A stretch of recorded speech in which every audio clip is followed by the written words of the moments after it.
Okay. दोस्तों, जय RCM. आप सबका मैं यूएस की तरफ से बहुत बहुत स्वागत करता हूं। जय आरसीएम, जय हिंद।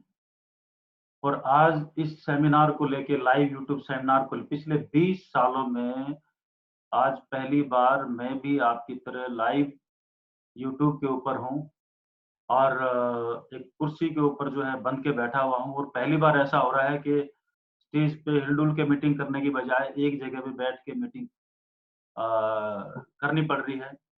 और मेरे ख्याल से यही जो है वो समय का बदलाव है, परिवर्तन है। और आज की जो मीटिंग है, इसके थोड़े से 3 भागों में रहेंगे, क्योंकि हमें मालूम है कि बहुत सारे नए दोस्त जो है आज हमारे साथ जुड़े हुए हैं इस मीटिंग के अंदर। तो आज की जो बातचीत है उसको 3 हिस्सों के अंदर हम जो है बाँटेंगे। पहला हिस्सा, मैं आपको छोटी-छोटी स्टोरीज़, बिज़नेस मैंने कैसे स्टार्ट किया, कैसे मिला, क्या-क्या घटनाएँ हुई, तो 2-3 छोटी-छोटी जो अच्छी-अच्छी स्टोरीज़ मैं आपके साथ जो है शेयर करूँगा। और जहाँ-जहाँ चैलेंजेज़ आए, क्या-क्या गलतियाँ की। दूसरे हिस्से में हम बात करेंगे कि आज के समय में हम किस-किस चीज़ों को, मतलब क्या-क्या काम हम कर सकते हैं वर्तमान परिस्थितियों के अंदर। और तीसरे हिस्से के अंदर मैं आपके साथ कुछ क्विज़ खेलूँगा। क्विज़ का मतलब ये है कि बीच में 2-3 सवाल पूछूँगा, आप उनका जवाब देंगे। अपना जो आपका जो चैट, नीचे जो चैट बॉक्स है, उस चैट बॉक्स के अंदर आपको इमीडिएट जो है उसका आंसर लिखना है। बातचीत मैं शुरू करूँ। जो लोग आज जितने भी हमारे साथी, भाई-बहन पूरे देश के अलग-अलग कोने से अभी जो लाइव हैं, तो बहुत सारे लोग जानते होंगे, और जो दोस्त भाई-बहन नहीं जानते हैं, मेरा नाम कदम सिंह हुआ और मेरी पैदाइश रोहतक की है, हरियाणा। मेरी स्कूलिंग सोनीपत से है और उसके बाद मैं दिल्ली चला गया था। दिल्ली से मैंने 1989 में इंजीनियरिंग किया। 1989 में इंजीनियरिंग करने के बाद मैंने 5 साल काम किया उस ज़माने की इंडिया की नंबर 1 कंप्यूटर कंपनीज़ के साथ। और इस वक़्त जो सबसे बड़ा काम होता था हमारे पास, क्योंकि देश में नए-नए, बिल्कुल नया-सा कंप्यूटर्स का युग आ रहा था। और ये जो नया जो युग आ रहा था कंप्यूटर्स का, इसमें जो है हमारी कंपनी के पास जो काम होता था, वो होता था पूरे इंडिया के बैंकों का कंप्यूटराइज़ेशन करना। तो इंडिया में बिल्कुल स्टार्टिंग में रेलवेज़ और बैंक्स और कुछ इंडस्ट्रीज़, इनका कंप्यूटराइज़ेशन होना शुरू हुआ। तो state bank of India, bank of Baroda, Allahabad bank, देना बैंक, तो उत्तरी भारत में तकरीबन जितने-जितने भी ये बैंक्स हैं, तो 5 साल मैंने उस कंपनी के साथ काम किया। उस कंपनी में एक जो इंजीनियर्स की टीम होती थी उसका हिस्सा रहा, बाद में उस टीम का हेड बना। और इन 5 सालों के दौरान जो है, जो काम हमारे पास होता था बैंकों में, बैक एंड कंप्यूटराइज़ेशन। यानी कि पहले आप जाते थे, देखते थे जो बैंकों के अंदर जो है, सामने आप अपनी स्लिप भरते थे पैसा निकालने के लिए, वो आपका रजिस्टर में एंट्री करता था, फिर आप पैसे कैश काउंटर से पैसे मिलते थे। बैकएंड कंप्यूटराइज़ेशन का मतलब ये था, ये सब कुछ यूँ का यूँ चलता था। ये सारे पेपर्स इकट्ठे होके पीछे एक रूम में जाते थे जहाँ कंप्यूटर लगे होते थे, और वहाँ पर उसकी एंट्री होती थी और शाम को उनका ट्रायल बैलेंस या डे एंड वो करते थे।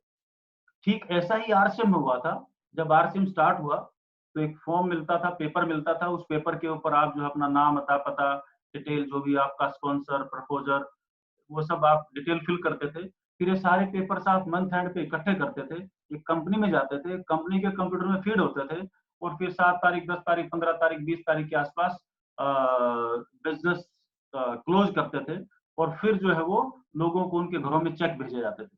तो धीरे-धीरे इस यात्रा में आज ये अभी आप देख रहे हैं कि कितना बड़ा बदलाव हो चुका है 20 साल में। अभी सब कुछ आप बैठे-बैठे अपने मोबाइल से कर सकते हैं। सो ये जो मेरी 5 साल की यात्रा थी, उस टाइम मैं दिल्ली में था और करीबन-करीबन नॉर्दर्न इंडिया, तकरीबन हर शहर में ट्रैवल करता था। इस दौरान मैंने एक ही चीज़ देखी, अ, ऑफ़िस का जो टाइमिंग होता था सवेरे 9 बजे से लेके और शाम के 6 बजे तक होता। लेकिन बहुत बार महीने में कम से कम 5 बार, 10 बार ऐसा होता था कि कई बार पूरी-पूरी रात हमें किसी कस्टमर साइट पे रुकना पड़ता था। और हमने कभी जो है उन 5 सालों के दौरान कभी ये नहीं देखा कि हमारी जो सैलरी है वो 5 तारीख को या 7 तारीख को आनी है, तो 10 को क्यों आई, आई तो कितनी आई, साल में इंक्रीमेंट कितना मिला। बस एक ही फ़ोकस था कि काम कितना करने को मिले। क्योंकि कहीं पर मैंने पढ़ा था और ये बात कहीं न कहीं थोड़ी-सी भेजे में थी कि मैं जितना काम कर पाऊँगा, उतना सीख पाऊँगा और जो सीख पाएँगे आप इस दुनिया में वो आपका है।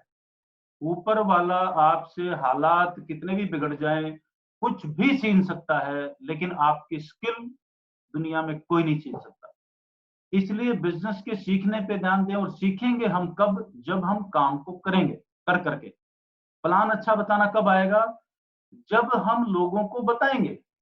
मन ही मन में मेरे को जितना मर्ज़ी अच्छा आता हो, लेकिन जब तक मैं किसी से बात करूँगा नहीं और सामने वाले के क्वेश्चन्स को मैं लूँगा नहीं, तो यहाँ से प्रैक्टिस नहीं बनती, राइट?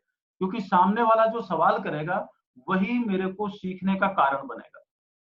तो इन सब चीज़ों को लेके मैं जयपुर आया और 94 में मैं जयपुर में आया और जयपुर में आने का पर्पज़ यही था कि हाथ में स्किल थी, कंप्यूटर्स का काम, रिपेयर, मेंटेनेंस, सॉफ्टवेयर्स ये सारे काम जो है बड़े अच्छे तरीके से करने आते थे। नेटवर्किंग और मेंटेनेंस का काम होता था हमारा, सॉफ्टवेयर डेवलपमेंट का नहीं होता था। और ये जो काम सीखा था इसको लेके मैं जयपुर आया, जयपुर आके अपना इसी स्किल के दम पे मैंने अपना कंप्यूटर्स का बिज़नेस करना शुरू किया और धीरे-धीरे, धीरे-धीरे, चलते-चलते शुरू के 2-3 साल क्योंकि खानदान में किसी ने बिज़नेस किया नहीं था, हमारे घर में तो सभी नौकरी वाले और उसमें से भी मैक्सिमम फौज वाले हैं या टीचिंग या लेक्चरर्स हैं, राइट? ये 2 किस्म के सेगमेंट्स हैं और कुछ एक जो है वो 3-4 जैसे मेरे बड़े ब्रदर, मेरे कज़न ये 2-3 इंजीनियरिंग लाइन के अंदर हैं। तो घर में बिज़नेस नाम की चीज़ का या गाइडेंस का कोई लेना-देना नहीं था। फिर भी किसी तरीके से जो है आके मैंने जयपुर में अपना जो है ये काम शुरू किया और धीरे-धीरे, धीरे-धीरे, बढ़ते-बढ़ते एक अच्छा बिज़नेस लेकिन इस पूरे खेल के अंदर एक चीज़ पे फ़ोकस था कि जो मेरा क्लाइंट है उसको सर्विस अच्छी मिलनी चाहिए। That is it. और यूँ चलते-चलते कुछ किताबें पढ़ते थे कि आने वाले समय में डायरेक्ट सेलिंग इतना बड़ा बिज़नेस आने वाला है, इतना बड़ा कॉन्सेप्ट आने वाला है, जिसके अंदर एक आदमी बगैर पैसा लगाए जितना चाहे उतना पैसा कमा सकता है, जन्मों का बिज़नेस खड़ा कर सकता है। और ऐसी-ऐसी कई सारी चीज़ें जो हैं दुनिया में मेल-वेल पे इधर-उधर कुछ राइट-अप्स वगैरह चलने स्टार्ट हो चुके थे। पता था नहीं होगा कैसे, लेकिन एक चीज़ तय हो चुकी थी कि जब भी मौका मिलेगा, इस दुनिया में डायरेक्ट सेलिंग ज़रूर करेंगे क्योंकि बाकी दुनिया के हर बिज़नेस के अंदर आप पैसा लगा के काम करते रहते हैं, लेकिन जिस दिन कोई हादसा हुआ सब कुछ खत्म हो जाता है। और ये एक ऐसा किस्म का बिज़नेस होने वाला था, जो अगर हमारे साथ कोई हादसा हो भी जाए, तो मेरी मेहनत कभी बेकार नहीं जाती। वो कुछ ना कुछ मेरे घर को आने वाले टाइम में देती ही रहेंगी, मेरे बच्चों को, मेरे डिपेंडेंट्स को।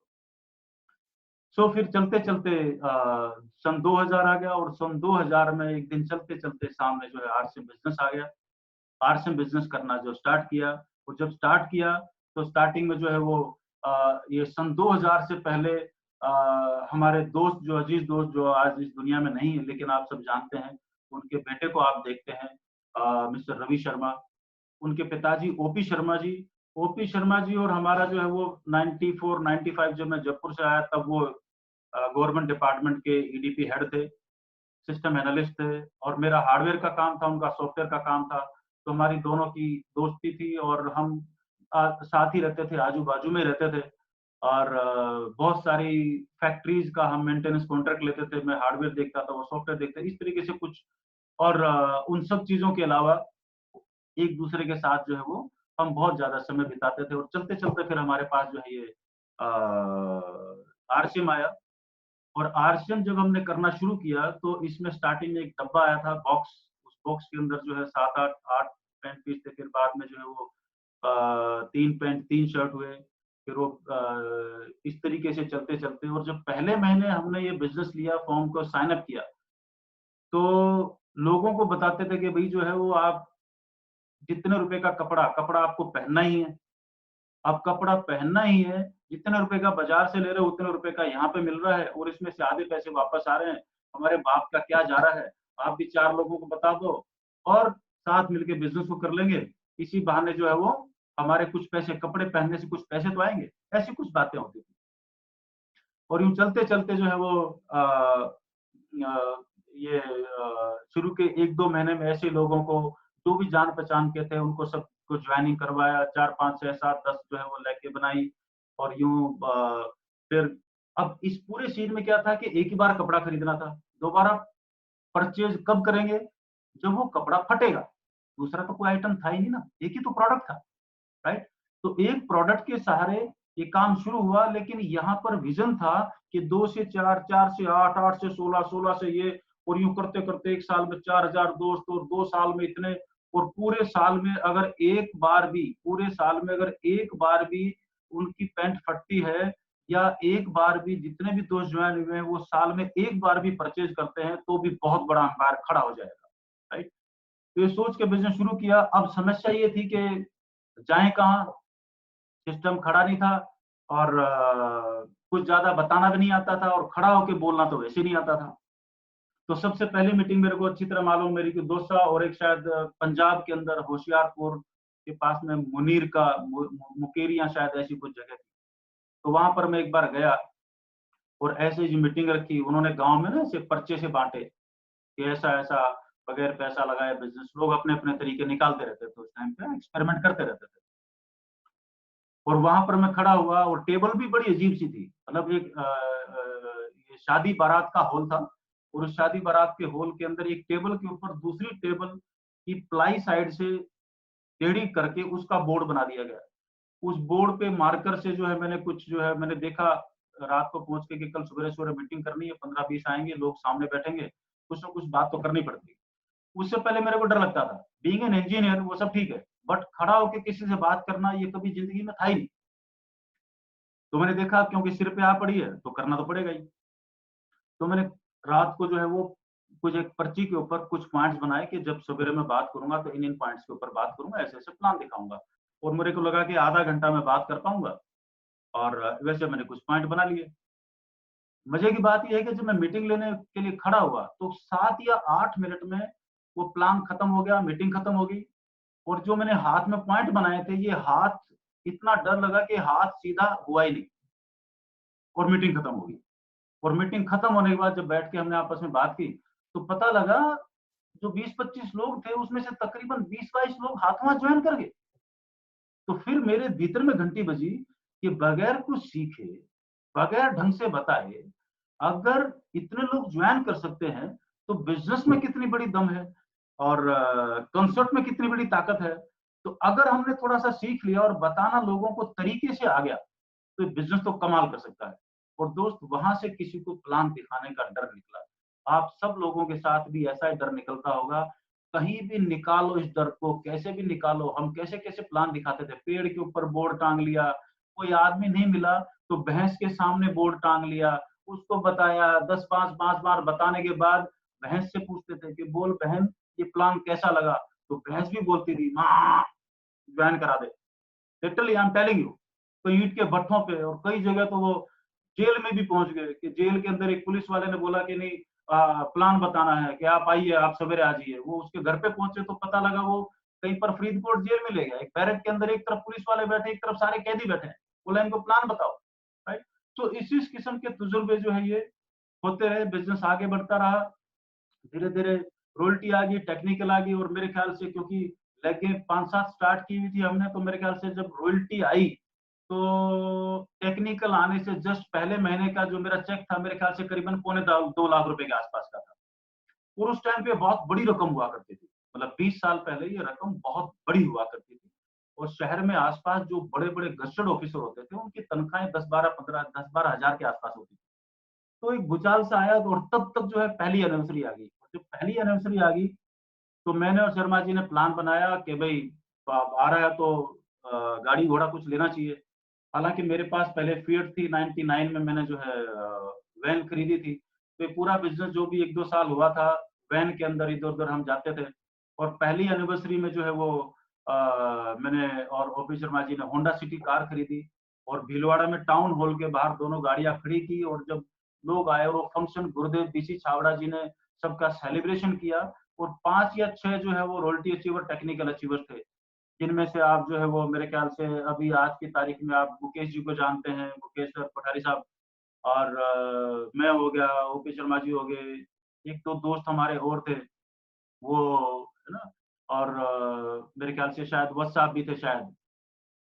तो और ये जो फंक्शन चला, और यहाँ से एक ब्लास्ट हुआ बिजनेस का, और दर दर दर दर दर जो बिजनेस जो है चलते चलते, फिर सेकंड एनुअल फंक्शन जो है वो जयपुर बिडल ऑडिटोरियम में हुआ। जब जयपुर बिडल ऑडिटोरियम में हुआ तो वहाँ की ऑडिटोरियम की सारी जिम्मेदारी मेरे पास थी। मैनेजमेंट की ऑर्गेनाइज करने की। तो बिरला ऑडिटोरियम में करीबन मेरे ख्याल से 1500 या 1600 लोगों की सीटिंग का अरेंजमेंट होता है। सवेरे-सवेरे लोग पहुँच गए 4000।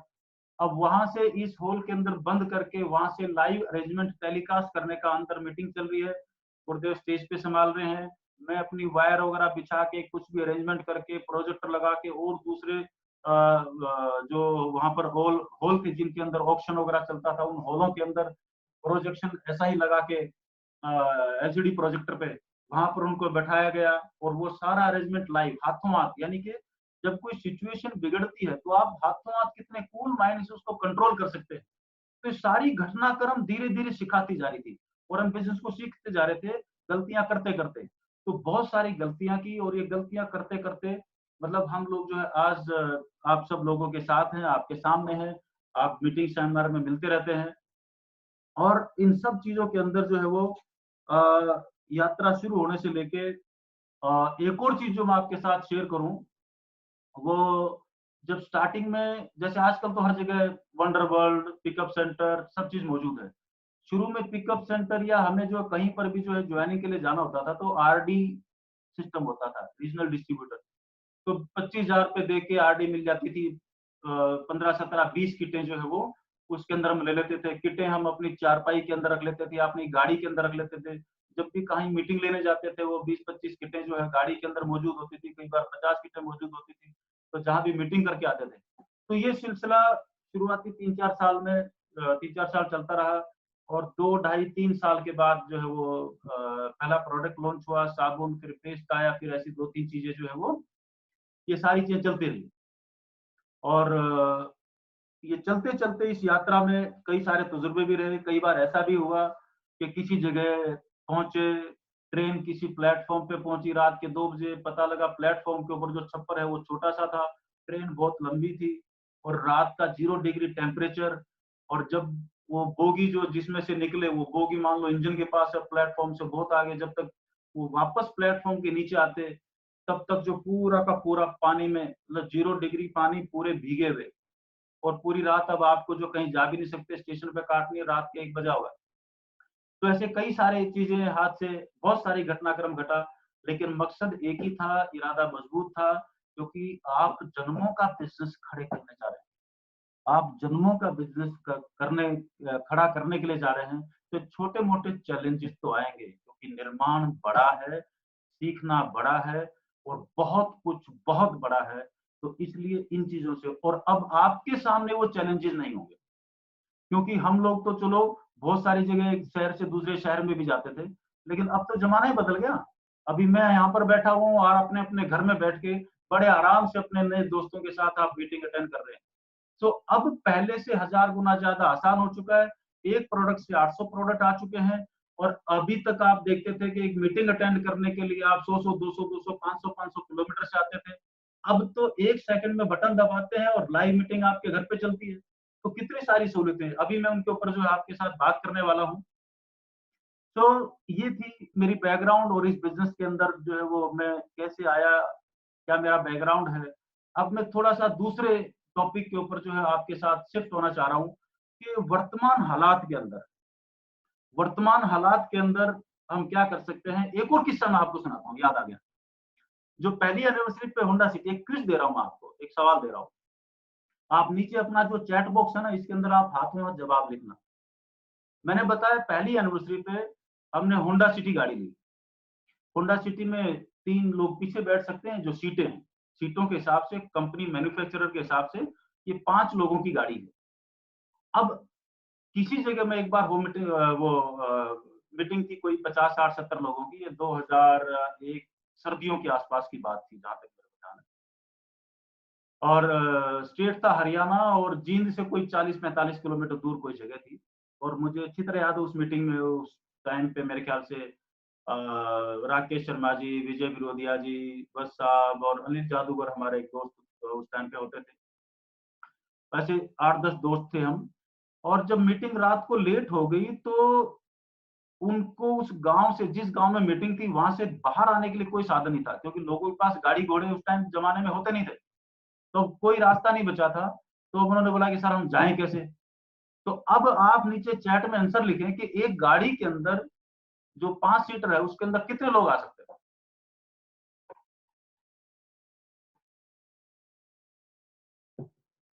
अब मैं आपको बताता हूँ, उस गाड़ी के अंदर उस रात को हम 22 लोग बैठे, जिसमें 5 सीटें थी, उसमें 22 लोग बैठे थे हम। और सब लोग गवाह हैं, जितने भी सीनियर साथी वो सब लोग गवाह हैं उस बात के। तो सिचुएशन के हिसाब से मोल्ड करना, रास्ता निकालना, कोई भी समस्या है उसका समाधान निकालना, राइट? जब ये एटीट्यूड आपका होगा तो इस बिज़नेस को बड़ी आराम से आप बिल्ड करते हुए आगे चले जाएँगे। अब मैं आपके साथ एक स्क्रीन शेयर कर रहा हूँ, बातचीत मैं करता रहूँगा और ध्यान देना, बीच में 2-3 क्विज़ मैं आपके साथ आज खेलने वाला हूँ, कई सारे खेल खेलने वाला हूँ। उन खेलों के लिए आप तैयार हो जाओ, आपको बहुत मज़ा आने आने वाला है और मैं भी आपके साथ बहुत मज़े लेने वाला हूँ, राइट? और वो आपको मालूम ही है। आज मैं बहुत ज़्यादा हिल-डुल नहीं सकता, एक जगह जम के बैठा हुआ हूँ। ये नया तरीका है, धीरे-धीरे इसमें भी सेट हो जाएँगे। डोंट वरी, चिंता नहीं करना। और यही काम, और अब मेरे को इतना मालूम है कि जो नई नस्ल के बच्चे आज की तारीख में जो 20-25 साल के बच्चे आ रहे हैं, अब उनके लिए प्लेटफ़ॉर्म खुल चुका है। महिलाओं के लिए प्लेटफ़ॉर्म खुल चुका है। अब ये बच्चे जो काम करने वाले हैं, जो काम जितने भी इस वक़्त कोर लीडर्स को आप देख रहे हो, इनसे 1000 गुना बढ़िया और अच्छा काम, सारे रिकॉर्ड ये नए बच्चे तोड़ने वाले हैं, जो 15 जो इस टेक्नोलॉजी के साथ फ्रेंडली हैं और जो इस काम को बड़ी आसानी से और बेखौफ करते हैं। तो उन लोगों के लिए बहुत बड़ा मौका है जिनकी उम्र इस वक्त 20, 22, 25, 30 साल है और जो इस प्लेटफॉर्म से घबराते नहीं है और ये इसको चुटकियों में इसको चुटकियों का खेल बनाते हैं। सो दिस राइट अपॉर्चुनिटी और राइट टाइम फॉर यू। तो जितने भी स्कूल गोइंग बच्चे हैं, कॉलेज में जाने वाले जो बच्चे हैं, या और भी इस वर्तमान दौर में बहुत लोगों की नौकरियां छूट चुकी हैं और बहुत कुछ हो चुका है, उसके ऊपर मैं अभी बात नहीं करूंगा। मैं अपनी स्लाइड आपके साथ एक शेयर कर रहा हूं। तो आज का जो टॉपिक है उसका मैं आपके साथ शेयर करूं। सो ये स्लाइड मेरे ख्याल से आप सबको दिखाई दे रही होगी। बीच बीच में जो है ये जहां पर साइड में मैं छोटा सा दिखाई दे रहा हूँ आपको, ये दिखाई देता रहेगा, किसी करेक्टर के सामने आएगा तो मैं इसको यूं करके इधर उधर करता रहूंगा। तो मेरे ख्याल से आपको तकलीफ नहीं आने दूंगा। सो आप सबका स्वागत है। हम मीटिंग के दूसरे दौर में प्रवेश कर रहे हैं कि आज के हालात में क्या करें। सो आज के हालात में क्या करें, क्या कर सकते हैं। आ जाए भैया ना, आप सबका स्वागत। और देखिए यहाँ पर एक लाइन लिखी है आपके सामने, जो होता है अच्छे के लिए होता है। ये जो मैंने आपको घटनाक्रम बताए पिछले 20 साल में, ये तो मैंने आपको एक दो जिक्र किया है, ऐसे हजारों किस्से हैं हमारे पास। जब ये घटनाएं घटती थी तो बहुत बुरा लगता था कि हमारे साथ ऐसा क्यों हो रहा है। लेकिन कुछ समय बाद जाके पता लगता था कि जो हुआ बहुत अच्छा हुआ, कमबख्त वो नहीं होता तो ये सीखने को नहीं मिलता। तो आज की तारीख में भी जो हो रहा है, आपने एक वो कहानी तो सुनी होगी, एक राजा जी थे और उसके एक वजीर थे। दोनों शिकार के लिए जंगल में गए। जब दोनों शिकार में जंगल गए तो कहीं शिकार करते करते वो कहीं पर कोई जो है राजा जी को किसी वजह से शिकार के वक्त, आखेट के वक्त उस राजा जी की उंगली को कुछ चोट लगी और उंगली काटनी पड़ गई। सॉरी, हाँ, राजा जी की उंगली को। अब राजा जी की जब उंगली कटी तो कटने के बाद राजा जी बड़े परेशान है, बोला यार उंगली कट गई, और रोने पीटने लग गया, कुछ कुछ करने लग गया। तो उसकी पट्टी वट्टी करके तो वजीर ने बोला कि राजा जी चिंता मत करो, जो होता है अच्छे के लिए होता है। अब राजा जी गुस्से हो गए, बोला साला एक तो मेरी उंगली कट गई, ऊपर से बोल रहा है कि जो होता है अच्छे के लिए होता है। तो उसने फटाफट उसके साथ में जो सैनिक थे उनको आदेश दिया, बोलता इस साले को जेल में डाल दो। और वजीर साहब को जेल में डाल दिया। और वो बाकी जो भी टीम थी वो आगे शिकार करने के लिए चल पड़ी। अब जब ये और आगे गए शिकार करते करते, कुछ लोग इधर हो गए, कुछ लोग इधर हो गए, और जो वो राजा जी को अकेला देखा तो बहुत सारे जो वनवासी थे उन्होंने राजा जी को पकड़ लिया और बोला आज तो बहुत बढ़िया आदमी मिला है, एकदम गहने वहने पहने हुए, मुकुट लगाया हुआ है। बोला आज तो बड़ी शानदार बलि होगी, 5 स्टार बलि होगी आज तो उसको ले जाके पकड़ के वो जो है बलि देने के लिए जब देखने लगे तो उनका जो गांव का जो आदिवासियों का जो मुखिया था, उसने बोला रुको रुको रुको रुको, बोला इसकी उंगली कटी हुई है और ऐसे आदमी की तो हम बलि ले ही नहीं सकते। बोला छोड़ दो इसको, हमें तो साबुत आदमी चाहिए पूरा, जिसकी उंगली उंगली कटी होगी, ऐसे आदमी की बलि हम नहीं लेते। और भाई साहब उस राजा को छोड़ दिया गया। जब वो वापस महल में आया, अपने राज्य में आया, आके जो है वो वजीर को छोड़ा और वजीर को छोड़ के उसने बाहर आके बोला कि बोला भाई वहां पे ऐसे ऐसे पकड़ लिया था और ये उंगली कट गई, इस वजह से मेरी जान बच गई। तो तू ठीक बोल रहा था, जो होता है अच्छे के लिए होता था। बोला महाराज वो तो ठीक है, लेकिन आपने मेरे को जेल में डाल दिया, वो उससे भी बढ़िया हुआ। जेल में नहीं डालते तो मैं आपके साथ में होता और आपके बदले में मेरी बलि चढ़ जाती। बोला इसलिए जो होता है वो अच्छे के लिए होता है। तो कोरोना काल देखने में तो बहुत कुछ है, बहुत सारे लोगों के दर्द है, बहुत सारी चीजें हैं, लेकिन प्रकृति का अपना नियम है। प्रकृति, क्योंकि ये वायरस कहाँ से फैला, क्या फैला, तो कहीं ना कहीं कोई मानव ही जिम्मेदार है, कहीं ना कहीं गलतियां हम लोगों की ही है, राइट। ऊपर वाले का इसका कोई लेना देना नहीं है, लेकिन ऊपर वाले ने अपनी धरती को संभालने के लिए अपना काम किया। वातावरण साफ हो गया, नदियां जो पिछले 50-100 साल से इतने आंदोलन चले, गंगा को साफ करो, इसको साफ करो, ऊपर वाले ने अपने आप साफ कर दी बगैर पैसे के। पशु पक्षी खुल के चहचहाने लगे, परिवार में हम पूरा टाइम देने लगे, राइट। अब हर आदमी के बहाने खत्म हो गए। तो अब बहाने खत्म में मौके, पिछले 10-15 साल के अंदर लोगों के जो मीटिंगों में आके हमसे मिलते थे कि सर ये नहीं हो रहा, वो नहीं हो रहा, लोगों के बहाने किस किस किस्म के होते थे वो आप देखो। लोगों का बहाना होता था सर टाइम नहीं है, मैं बिजनेस तो कर लूं, टाइम नहीं है। अब क्या भैया, अब तो खुद के पास भी टाइम है, दुनिया के पास भी टाइम ही टाइम है, राइट। सर मैं बिजनेस कर तो लूं, हमारे यहाँ मीटिंग नहीं होती, तो ये तो खत्म ही हो गया, राइट।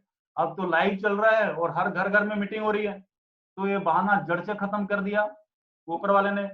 हमारा तो कोई मीटिंग देता ही नहीं है, हमें तो कोई मीटिंग देता नहीं है, हमारे शहर में तो कोई आता नहीं है। अभी देखो गांव गांव, ढानी ढानी, पेड़ के नीचे बैठ के, नदी किनारे बैठ के, आप कहीं पर भी 4 लोग बैठ के आप अपने जो मीटिंग सुन सकते हैं, मीटिंग कर सकते हैं। मेरे पास कहीं आने जाने का किराया नहीं है, कितने लोगों के बहाने थे। अभी तो जरूरत ही नहीं है, सिर्फ आपके मोबाइल में इंटरनेट होना चाहिए, दैट इज इट। दूसरे शहर में कैसे जाऊं, जाना ही नहीं है। मीटिंग अटेंड कराओ, मोबाइल पे वीडियो भेजो, डॉक्यूमेंट मंगाओ, लगाओ, ज्वाइन कराओ, और फिर उसका अगली ज्वाइनिंग उसी हाथ से करा दो, जरूरत ही नहीं है जाने की। और वहां से जो भी आसपास अच्छा पिकअप सेंटर है देके उसके पास भेजो उसको। सब कुछ अनलिमिटेड हो गया, यानी कि अनलिमिटेड प्लेटफॉर्म खुल गया। जहां पर पहले प्लेटफॉर्म इतना था, अब अनलिमिटेड है, मतलब कोई सीमा नहीं है इसकी। लेकिन आलसी लोगों के लिए अब भी एक कंप्लेंट है कि आरसिम, वंडर वर्ल्ड या पिकअप सेंटर हमारी गली में खुल जाए तो इसका भाई कोई जवाब नहीं, हमारे पास तो नहीं है, आपको कभी मिले तो ढूंढ लेना। तो इशारा कुदरत का कुछ और है। कुदरत का इशारा कुछ नया सीखने की तरफ है कि काम को कुछ नया तरीके से किया जाए। फायदा क्या होगा, अभी एक ही जगह से पूरे देश में काम कर सकते हैं, सिर्फ अपने नेटवर्क को ट्रैक कीजिए, डेटाबेस और लिस्ट पे काम कीजिए। डिजिटल तरीके से काम करने का टाइम आ गया है। बहुत ज्यादा आसानी से हर आदमी ट्रेनिंग ले सकता है, और हर आदमी को इस वक्त नेटवर्क की, इनकम की जरूरत समझ आ चुकी है। सो सिर्फ बताने की देर है, और अपने लोगों को नेट पे आपके साथ जोड़ के इन मीटिंगों में प्लग इन करने की जरूरत है।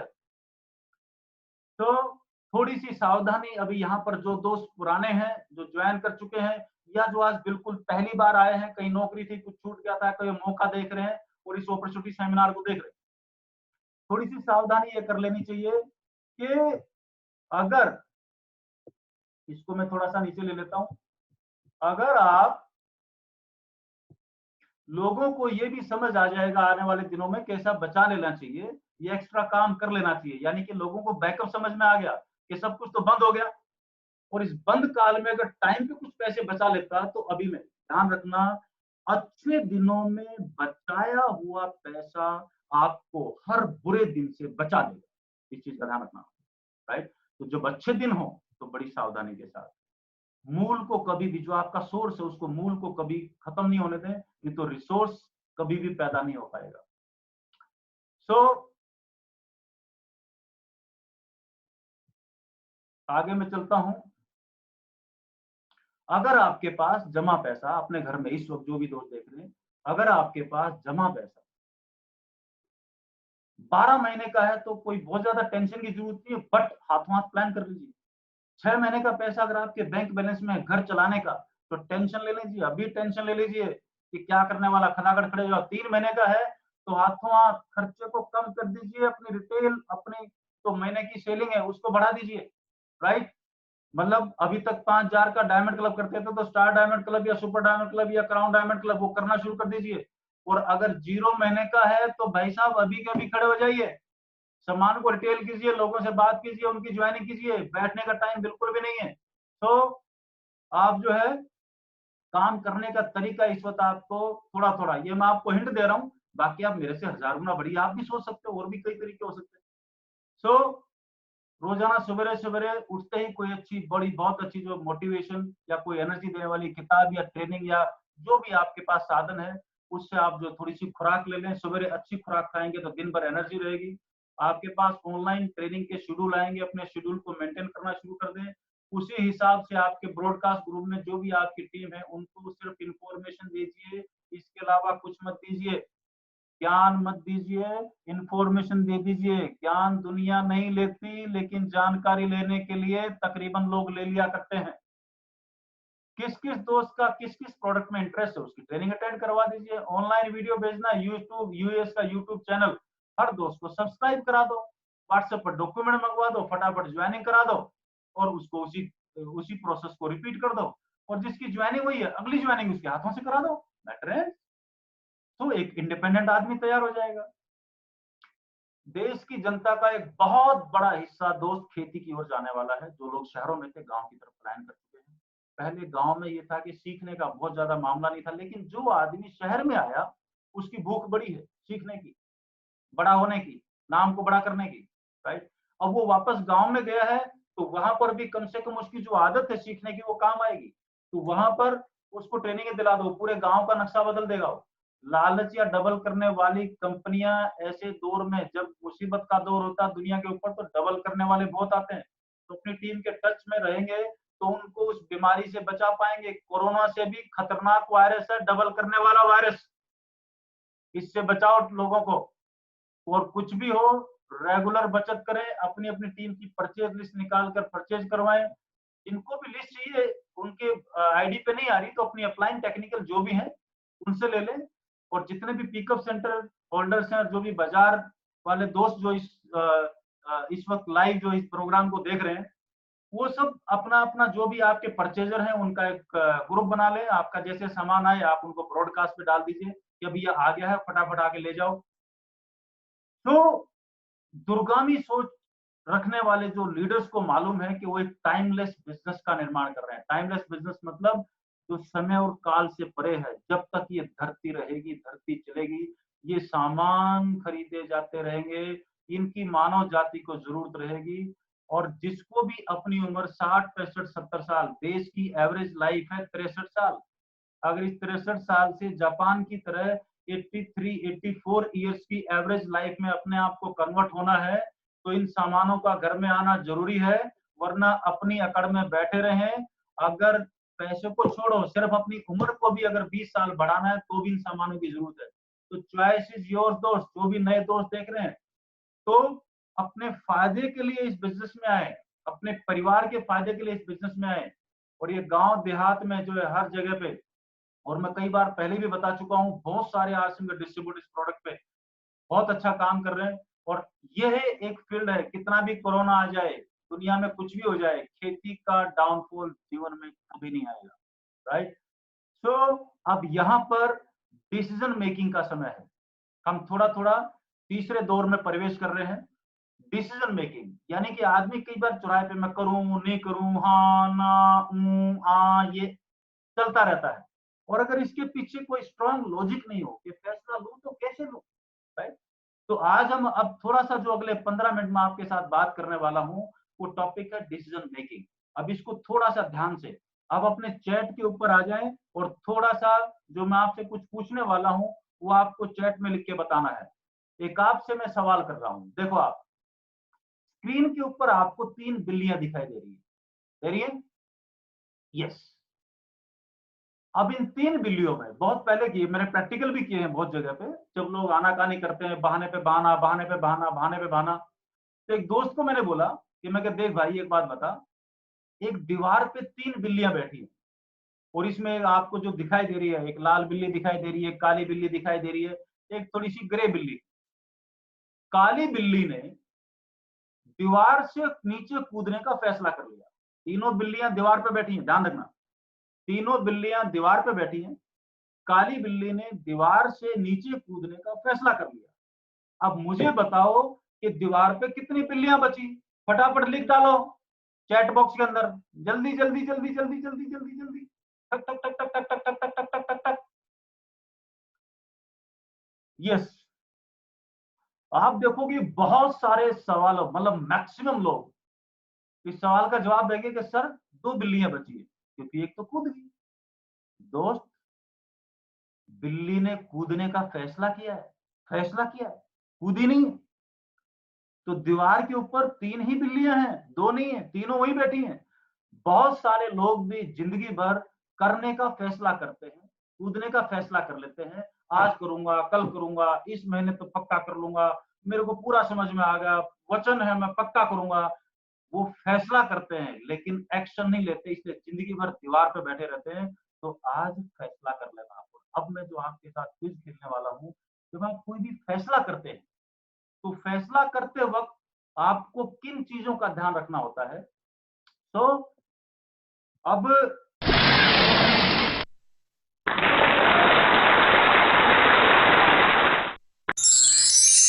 आप देखिए, ध्यान से देखिए स्क्रीन को सामने, ये मैं क्विज दे रहा हूं आपको। इस क्विज को ध्यान से आपने समझना है, देखना है, इसकी जानकारी लेनी है।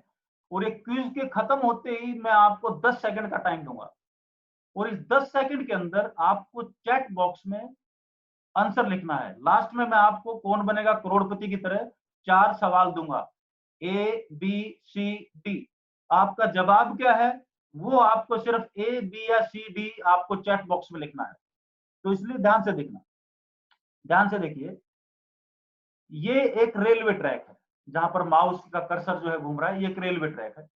इसके बराबर में ये भी एक रेलवे ट्रैक है।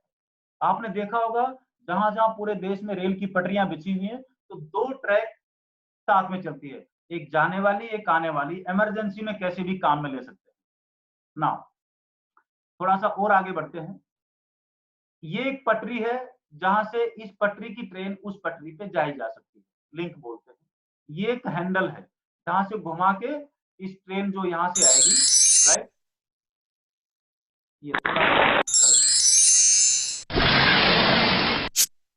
ये यहां से ट्रेन आ रही है। ये जो ट्रेन है इस पटरी पे जो आ रही है, यहाँ पर हैंडल है। अगर मैं इस हैंडल को घुमा दूंगा तो ट्रेन इस पटरी पे जा सकती है। ये पूरा स्ट्रक्चर आपको मेरे ख्याल से पकड़ में आ गया होगा। चलते हैं, यहाँ पर 2 बोर्ड लगे हुए हैं।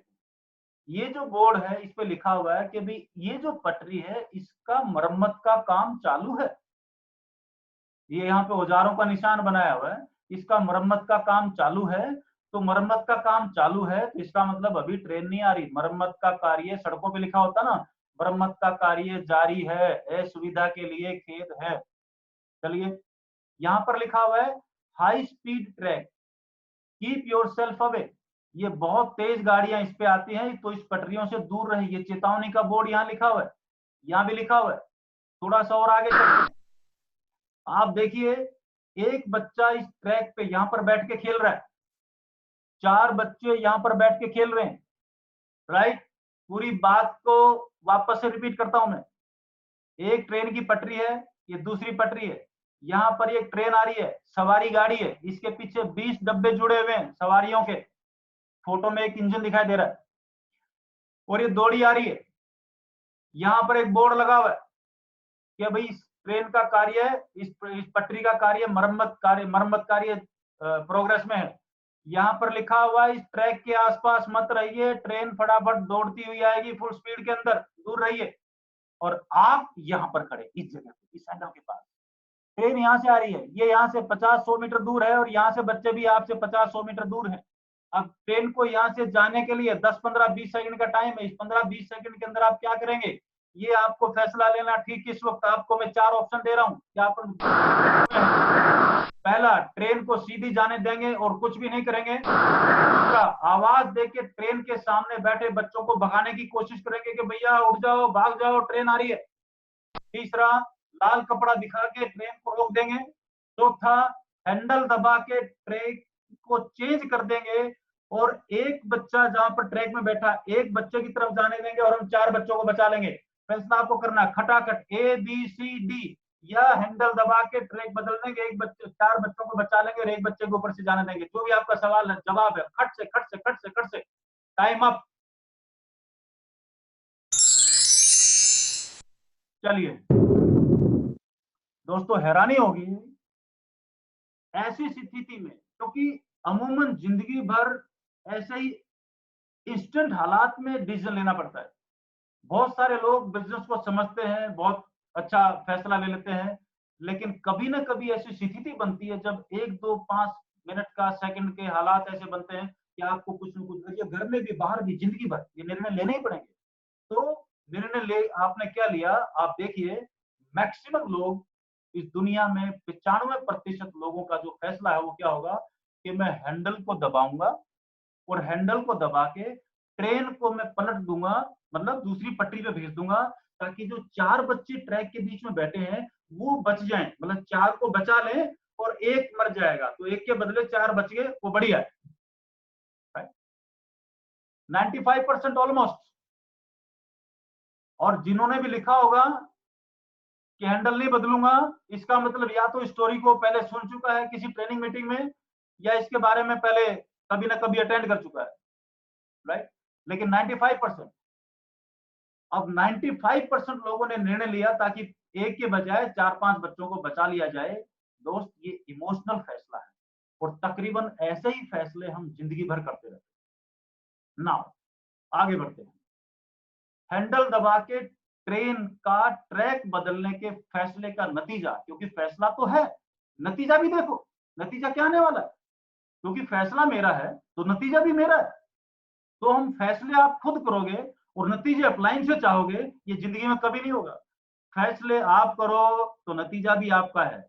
और अपलाइन ने जो बोला है, जो सलाह मानते हो, सर ऐसा करूं क्या, सर ऐसा करूं क्या, अगर वैसा ही कर रहे हो तो नतीजा कुछ और होगा। तो चॉइस इज योर्स। आगे बढ़ते हैं। देखो इस फैसले का नतीजा क्या होगा, जो मैक्सिमम लोग जो लेते हैं, क्योंकि दूसरी पटरी पे मरम्मत का कार्य प्रगति पे है, तो दुर्गामी है, मतलब फैसले को थोड़ा दूर से देखना है। इसलिए जब आप आरसीएम बिजनेस को करने का फैसला करेंगे तो ये देखना है कि मैं नहीं करूंगा तो क्या होने वाला है। तो थोड़ा सा आगे का, 5 साल आगे का, 10 साल आगे का, 20 साल आगे का, 30 साल आगे का, इस जन्म का क्या होगा अगर ये मौका हमने हाथ में नहीं लिया तो। दूसरी पटरी पर दूसरी पटरी पर मरम्मत का कार्य प्रगति पे है, इसलिए हो सकता है आगे जाके ट्रेन पलट जाए, चांस है आगे जाके ट्रेन पलट जाए और जो 20 डब्बों में सवारियां बैठी हैं हजारों लोग मर जाएं, ये भी तो हो सकता है, पॉसिबल है, क्योंकि मरम्मत का कार्य जारी है। जो बच्चा, अब दूसरी बात, जो बच्चा अकेला पटरी पे बैठ के खेल रहा है, उसने पढ़ लिया मरम्मत का कार्य जारी है, कोई ट्रेन नहीं आएगी, वो बेचारा मासूम अकेला बेफिक्र होके खेल रहा है, ट्रेन यहाँ पर नहीं आएगी, उसको टेंशन नहीं। लेकिन जो 5 बच्चे ट्रैक पे खेल रहे हैं, वो पास में लगे जो चेतावनी का बोर्ड है, भैया ऐसा मत करना, उसको अनदेखा करके, कानून का उल्लंघन करके वो 5 बच्चे वहां बैठ के खेल रहे हैं, तो 5 कसूरवार बच्चे बैठे हैं वहां पर, और हमने हैंडल दबा के सिर्फ एक चीज नजर आई कि इधर 5 है उधर 1 है, और इसलिए हमने 5 कसूरवारों के बदले एक कसूरवार की हत्या कर दी। अमूमन तो इस फैसले की वजह से हमने 5 कसूरवारों की बजाय एक बेकसूर को सजा दे डाली। तो बहुत, और जिंदगी में बहुत बार ऐसा होता रहता है, घर परिवार में आप देखोगे, घर परिवार में भी बहुत बार बहुत बार बहुत बार, ये मैं एक बार स्क्रीन आपको जो है बड़ा कर रहा हूँ, घर परिवार में भी आप देखोगे कि घर में 3 बच्चे 4 बच्चे, 3 4 बच्चों में से जो आप देखोगे घर में माँ बाप जो है वो आपको बार बार चिल्लाते हुए मिलेंगे, आप बोलते हुए मिलेंगे। जब 2 बच्चों की लड़ाई होती है तो माँ बाप आए और फटाक से जो है वो आके बड़े वाले, जब छोटा बच्चा जब घर में रोता है तो माँ बाप आते हैं और बगैर कुछ भी पूछे दाड़ दाड़ 3 थप्पड़ लगाए बड़े वाले को। बोला रुलाता है, बोला इसने मेरे को मार लिया, इसने मेरे को काट लिया।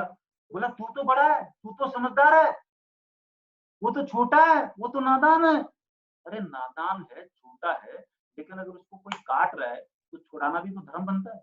तो हम पूरे सीन को नहीं देखते, हम एक इमोशनल फैसला लेते हैं। तो इमोशनल फैसले की बजाय थोड़ा-सा उसके अंदर लॉजिक भी होना चाहिए, थोड़ा-सा लॉजिक, क्योंकि इमोशनल फैसले 100% हार्डकोर इमोशनल फैसले कभी-कभी मरवा देते हैं। तो जय आरसीएम बोलना, जय आरसीएम, अच्छी बात है, बट कहाँ बोल रहे हैं? किस जगह बोल रहे हैं? ये थोड़ा-सा लॉजिकल। आपको एक किस्सा सुनाता हूँ मैं, मेरे को बड़ा सही किस्सा याद आ गया। एक बार की बात है, ये बात है मेरे ख्याल से कोई शायद 2014-15 के आसपास की बात है। भीलवाड़ा में कोई अकेडमी थी। जयपुर में जहाँ मेरा घर है, उसके पास में गांधीनगर स्टेशन है। जयपुर का एक और स्टेशन है, जयपुर मेन जंक्शन है, जयपुर गांधीनगर। उस गांधीनगर स्टेशन के ऊपर मैं अपने किसी रिश्तेदार को शाम को छोड़ने गया था। 7-8 बजे होंगे, थोड़ा अंधेरे का टाइम था। प्लेटफ़ॉर्म नंबर 1 पे था, प्लेटफ़ॉर्म नंबर 2 पे कोई ट्रेन आके रुकी और जो प्लेटफ़ॉर्म नंबर 1 वाली ट्रेन है, ये भी आने में टाइम था, तो हम 10-15 मिनट पहले पहुँच गए थे।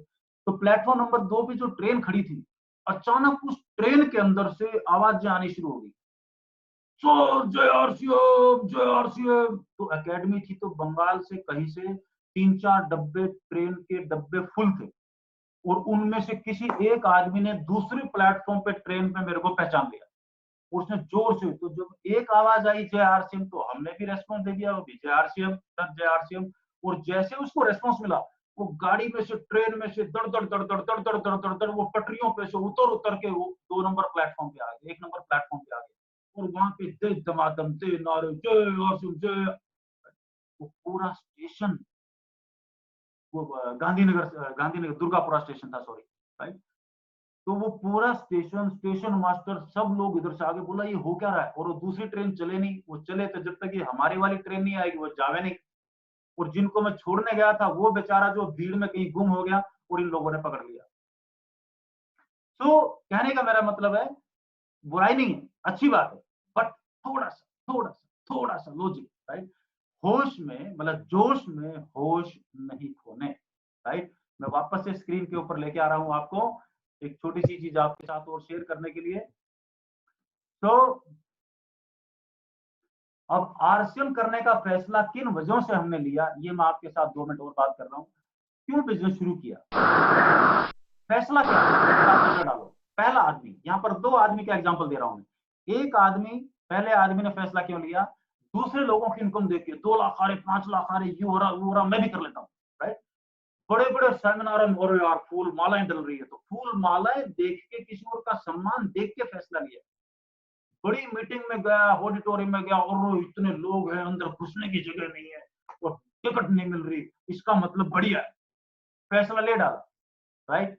किसी जिगरी दोस्त या किसी रिश्तेदार के कहने पे ज्वाइन कर लिया, जीजा जी आए हैं, क्या मना करेंगे, भर दीजिए, लाइए, जो जीजा जी बोले हमको तो वह मंजूर है। अरे भाई प्लान समझ लिए, नहीं जीजा ना समझे है ना, जीजा सब समझे हैं, जीजा ने सब समझे हैं, हमको नहीं समझना, जीजा बोले हैं, राइट। तो सिर्फ ट्राई करने के लिए या किसी लालच में, तू तो बस आ जा, मैं तेरी 1 2 3 5 सब कुछ खड़ा कर दूंगा, तू तो बस आ जा। दोस्त, ये जितने भी वजह हैं जो मैंने आपको बताई, ये विनाश की वजह है, ये ठीक वजह हो नहीं सकती। अगर इन फैसलों की, इनकी वजह से किसी ने आर से बिजनेस करने का फैसला किया ना, तो अपने दिमाग को टटोल ले, उसको चेक कर ले, तो थोड़ा सा गड़बड़ है।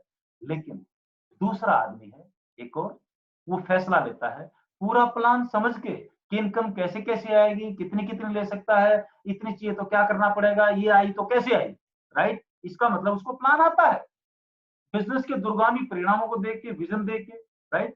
हमें तो एक प्रोडक्ट था, कोई नहीं मानता था, मतलब कैसे कैसे, इसका मतलब कोई ना कोई विजन था भविष्य को लेके कि 10-20 साल में बिजनेस क्या देगा। आज तो 1000 गुना ज्यादा पावरफुल हो चुका, पहले साल में एक बार खरीदारी होती थी, अभी तो हर महीने पहले से क्या 100 गुना ज्यादा खरीदारी होती है। आप देखोगे कि 2010 से पहले का जो आरसी बिजनेस है, या 2006 से पहले का, ये कई बार यूँ होता था, फिर कई बार यूँ होता था, फिर कई बार यूँ होता था, फिर कई बार यूँ होता था, ऊपर नीचे चलता था। लेकिन आप 2011 के बाद कार से बिजनेस देखो, ये बिल्कुल हवाई जहाज की तरह ऊपर जा रहा है। ये हल्का सा इस कोरोना के महीने को छोड़ दो, अदरवाइज ये, और अभी भी it is going up, right. पहले क्योंकि पिछले महीने डिलीवरी नहीं हो पाई, ट्रांसपोर्ट नहीं हो पाया, तो हल्का सा बिजनेस कम है, लेकिन इस महीने तो वो शूट अप कर रहा है वापस ऊपर, खतरनाक तरीके से। कंपाउंडिंग या चक्रवर्ती नेटवर्क की ताकत, जैसे मैंने आपको बोला 2 से 4, 4 से 8, क्योंकि एक टाइम पे कंपाउंडिंग बहुत खतरनाक रूप ले लेती है। वो पैसे में भी, जो मैं अगला एपिसोड मेरे आने वाला है, उसके ऊपर मैं उसके ऊपर जो है आपके साथ ये कंपाउंडिंग कितना खतरनाक रोल प्ले करता है एक दिन, उसके ऊपर मैं बात करूंगा आपसे। मेरे जो यूट्यूब चैनल है कदम सिंह, उसके ऊपर वो वीडियो आएगा। लोगों की मदद करके खुद के जज्बे को ढूंढ के जो सवाल सामने आए फटाफट, जो सवाल आए जवाब ढूंढो, सवाल आए जवाब ढूंढो, राइट। सवाल आए बैठे देखेंगे, जहां किस्मत होगी चले जाएंगे, ये नहीं चलता बाबा, ये राइट। शुद्ध एक्टिव और पैसिव इनकम की ताकत को समझ के बिजनेस में आए हैं, या शुद्ध या स्वास्थ्य, शुद्ध और स्वास्थ्य प्रोडक्ट जो दुनिया के लिए, खुद के लिए, परिवार के लिए हितकारी है, अपने परिवार को बीमारियों से बचाएंगे, बिजनेस होगा नहीं होगा, ये सोच के है। तो अगर आप इस श्रेणी के अंदर है, ये जो मतलब दूसरा आदमी, इस श्रेणी के अंदर आपने ये समझ के बिजनेस को ज्वाइन किया है, तो दोस्त आप इस बिजनेस में भगवान भी आके, परमात्मा भी आके, खुदा भी आके आपको रोक नहीं सकता, आपकी स्पीड को कोई तोड़ नहीं सकता। कितने मर्जी नेगेटिविटी आपके सामने आ जाए, कोई भाई का लाल आपको रोकने वाला आ नहीं सकता। लेकिन अगर दूसरी तरफ के फैसले, दूसरी तरफ की चीजें देख के फैसला लिया है, तो छोटी सी बाधा आते ही उस तो ना जीजा बचाने आएगा, ना साला बचाने आएगा, नजर ही नहीं आओगे इनके, राइट। अगले पे चलते हैं। अगर आरसीएम बिजनेस करने का फैसला नहीं कर अगर हम आरसीएम बिजनेस को नहीं करने का फैसला करते हैं, तो हमारे जीवन पे क्या प्रभाव पड़ेगा उसको देख लें। आपकी लाइफ में एक एक्स्ट्रा इनकम का अभाव रहेगा, जिंदगी भर एक्स्ट्रा इनकम आपके पास आएगी नहीं, बैकअप सिस्टम कभी बन नहीं पाएगा। बैकअप क्या है? अभी हाल फिलहाल दुनिया में हर आदमी की नौकरियां वोकरियां, इनकम धंधे सब बंद हो गए, लेकिन जितने भी आरसीएम डिस्ट्रीब्यूटर हैं जिन्होंने अपना बिजनेस खड़ा किया हुआ है, उन सबके घर में टपाटप टपाटप इनकम आ रही है। यानी कि उसका किसी का दूसरा धंधा, अभी मेरा इस महीने जो कंप्यूटर्स का बिजनेस नहीं हुआ, लेकिन आरसीएम का धंधा आ रहा है। मेरे घर में लाइट नहीं है, सरकार की लाइट नहीं आ रही, लेकिन घर में इन्वर्टर है, जनरेटर है, यानी कि मेरी घर की लाइट नहीं जा रही। ये बैकअप सिस्टम अगर आपकी लाइफ में आप डिजाइन नहीं करोगे, अगर आरसीएम भी करेंगे तो डिजाइन, ये कभी डिजाइन नहीं होगा। किसी भी अनहोनी की स्थिति में घर परिवार पे सीधा असर पड़ेगा, डायरेक्ट इम्पैक्ट पड़ेगा, घर वाले कहीं के नहीं रहेंगे। रोग प्रतिरोधक क्षमता, आपका जो इम्यून सिस्टम है, राइट। अरे और कुछ नहीं, आगे चल के पता नहीं कितने कोरोना और कोरोना के बाप आएंगे, उन कोरोना के बापों से बचना है तो आरसीएम के प्रोडक्ट, न्यूट्रीचार्ज के सीरीज, जितना भी S5 वगैरह, वो घर में लेके डालो, लोगों को बचाओ। ये आने वाले समय का सबसे बड़ा मार्केट होने वाला इम्यून सिस्टम के आसपास के प्रोडक्ट्स, आपकी हेल्थ से रिलेटेड प्रोडक्ट, क्योंकि लोगों को समझ आ चुका भुगत भुगत के। 10-15 साल लंबी उम्र होने का, जो भी एग्जिस्टिंग अभी उम्र होगी, हमें नहीं पता कितनी है, लेकिन उसमें 10-15 साल साल और ऐड हो जाए, ये मौका हाथ से निकल जाएगा दोस्त। पीढ़ी दर पीढ़ी सुरक्षित इनकम आने का मौका हाथ से निकल जाएगा। पर्सनलिटी डेवलपमेंट का जो मौका है, मैंने आपको बताया मैं इंजीनियर था, खड़ा होकर बात नहीं कर पाता था, अभी आपसे बात कर रहा हूँ, किसकी देन है? डायरेक्टली बिजनेस, आरसीएम बिजनेस की, राइट। तो ये जो पर्सनल डेवलपमेंट का मौका है, आपके खानदान में आने वाली नस्लों को बिजनेस का जो डीएनए है, राइट। अभी हमारे जो आम लोग हैं, इनमें गरीबी का डीएनए, उस गरीबी के डीएनए को खत्म करके अमीरी का डीएनए कैसे आएगा? जब बिजनेस की चीजें समझ में आएंगी, तब खानदान बदलेगा। और वो 20-25 साल लगेंगे, एक दिन में नहीं होगा कि रोल्टी आ जाएगी तो डीएनए बदल जाएगा, ऐसा नहीं होता कभी भी। ये मौके हाथ से निकल जाएंगे, क्योंकि हमने गंभीर रूप से इस मौके को देखा नहीं या समझा नहीं, हम आलस्य में रह गए, तो दोस्त जिंदगी के साथ बहुत बड़ा धोखा हो जाएगा। ध्यान रहे, मौका और समय जाने के बाद वापस नहीं आता दोस्त। हमारे जीवन में कभी पैसे का निर्माण नहीं हो पाएगा। अब एक सवाल आपके साथ, जैसा सवाल आप खुद से करेंगे, जैसा सवाल यहाँ पर लिखा हुआ है, जैसा सवाल आप खुद से करेंगे वैसे ही जवाब आने शुरू हो जाएंगे। तो इसलिए खुद से, अब दो आदमी में फिर वापस आपको तय करना है और चैट बॉक्स में लिखना है कि आप पहली कैटेगरी वाले हैं या दूसरी कैटेगरी वाले हैं, राइट। पहली कैटेगरी वाला कौन है? आप देखो, पहला आदमी बोलता है, अभी तक की पूरी बात समझ ली सेमिनार में, जो जो बात पकड़ में आई, और अब इसको फैसला करना है, या उसने बोल दिया अभी करेंगे, लेकिन भीतर से आवाज क्या आ रही है? भीतर से इसकी आवाज आ रही है, कर तो लिया है, पता नहीं क्या होगा, या है तो आरसीएम बहुत अच्छा, देखते हैं जो भी होगा। ये पहला आदमी है। अब जैसे ही ये आदमी ये बोलता है तो इसके भीतर से आवाज आनी शुरू हो जाती है, होगा तो नहीं, ज्वाइन तो कर लिया है, होगा तो नहीं, देखे जो नसीब। लेकिन अगर यही आदमी दूसरा सेंटेंस बोले, दूसरा सेंटेंस क्या है, दूसरा सेंटेंस क्या है, दूसरा इसकी बजाय, इस सेंटेंस की बजाय ये आदमी बोलता है, यार कमाल है, इतना खतरनाक बिजनेस है, इतना बढ़िया, ऐसा ऐसा होगा, राइट, कुछ भी हो जाए, मेरे को कुछ नहीं आता, कुछ भी हो जाए करके तो रहूंगा, ये होगा कैसे मुझे नहीं मालूम, लेकिन करके तो रहूंगा।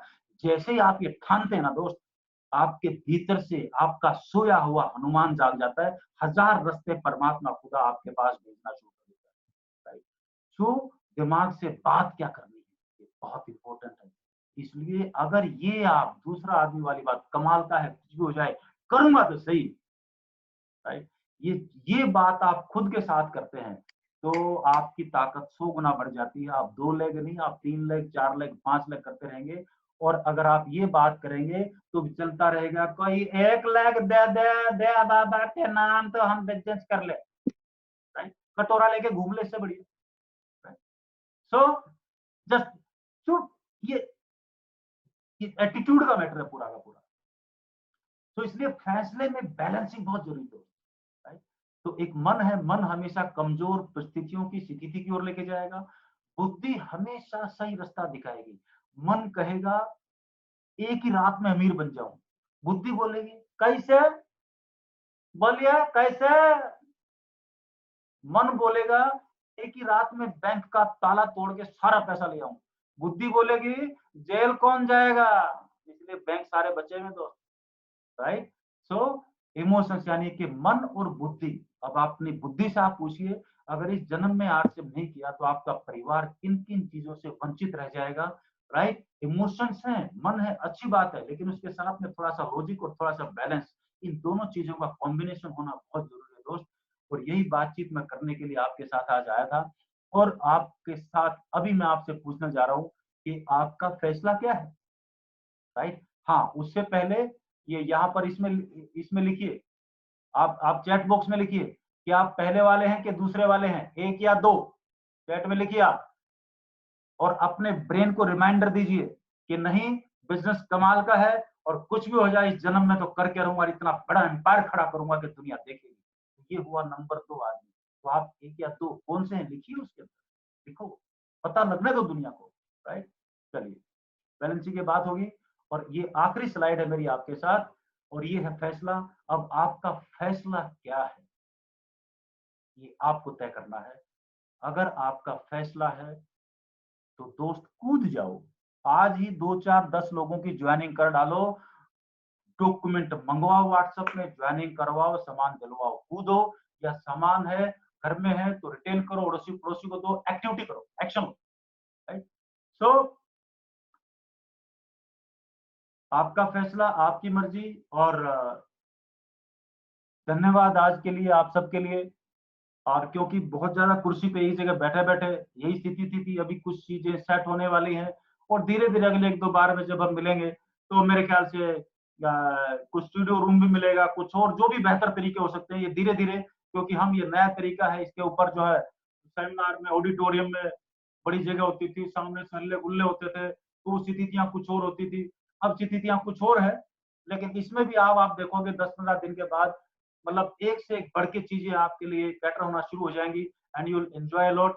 और आज सब लोगों ने अपना कीमती समय अपने खुद के लिए इस चैनल के ऊपर दिया, आप सब लोगों का बहुत बहुत शुक्रिया। यहाँ नीचे जो है वो अभी 3 4 दिन पहले मेरा एक, हाँ 3 4 दिन पे एक वीडियो आया था, वीडियो का जो टाइटल मैंने दिया था, बिजनेसमैन के पाप कैसे बने, और वो भी बड़े आराम से।